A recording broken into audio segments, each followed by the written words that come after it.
Many of you already know Brita Servaes, Lou and Danielle's indispensable friend with the flaming red hair.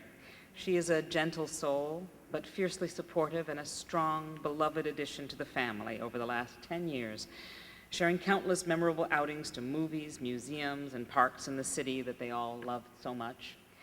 Brita never cooks, but she loves to eat. She once brought a bunch of kohlrabi on impulse, trusting that Lou would be able to prepare a delicious meal of it. You've seen it, it kind of looks like an alien spaceship, but Lou did. Here's Brita. Thank you. First of all, I want to say I think it's quite right that there should be a thunderstorm this afternoon. You know, talk about cooking up a storm, loving up a storm, arguing up a storm, living like a storm. I think it's the right thing, and I think Lou saw to it that there would be a storm, and I was very happy when it started thundering.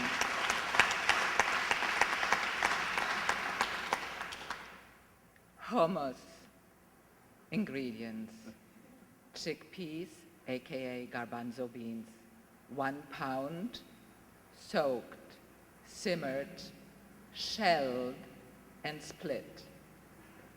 Tahini sesame paste, 1/2 cup. Only ingredient is sesame seeds. Garlic, crushed or minced very fine. Aromatic broth or water, 1/4 cup. Made with chopped onion, carrot, bay leaf, parsley, celery, garlic, strained. Lemon juice, 1/4 cup. Juice of 2 to 3 lemons. Olive oil, 1/4 cup to 1/2 cup. Spices to taste. Use the following or choose your own: salt, black pepper, sweet paprika, 2 teaspoons, hot red pepper, 1/2 teaspoon, ground cumin, 2 teaspoons. Garnishes: olive oil, paprika, fresh parsley or basil, chopped, lemon wedges, pitted olives. Procedure: 1. Prepare the chickpeas. Soak 1 pound of dried chickpeas in cold water overnight. Rinse thoroughly. Put in a large pot with cold water, bring to a boil, turn down to a very low simmer. Cook for 20 to 30 minutes. Drain, rinse with cold water till cool. Leave peas covered with cold water till you shell them. Shell the peas and split them apart in half. In a food processor, mix 2.5 cups of the chickpeas, 1/4 cup of lemon juice, and 1/4 cup of olive oil. Puree to desired texture. Add more olive oil if too thick, but only enough to keep the ingredients moving. 2. Prepare and add the tahini. Put 1/2 cup of the sesame paste in a bowl. Slowly stir in 1/4 cup of the broth or water until the mixture is creamy and white. Add to chickpea mixture. Blend well.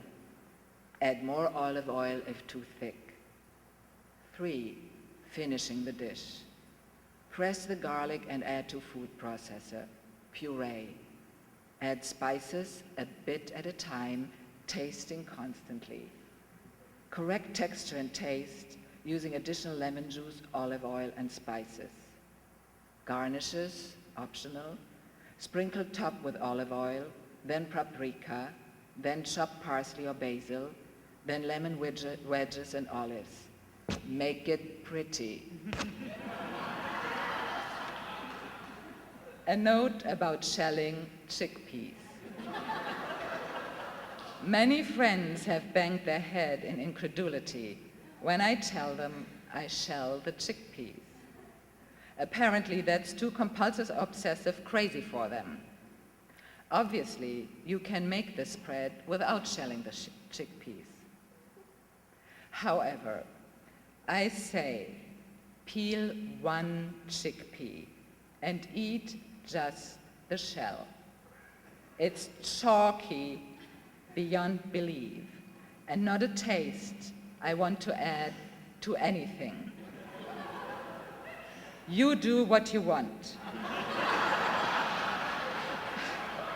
My choices are driven by taste, and I'm not lazy if taking extra time improves the taste. If, on the other hand, you conclude the benefit to taste is not worth all the time it takes to shell all those chickpeas, I say, enjoy your hummus, lunkhead.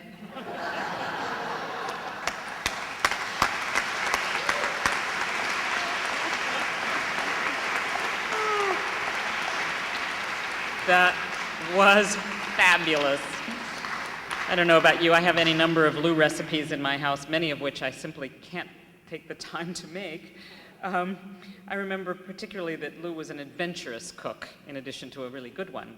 And so he would try things, sometimes amazing things. And once he said to me, you know, I like tuna fish and I like peanut butter, so I thought, I think they'd be great together.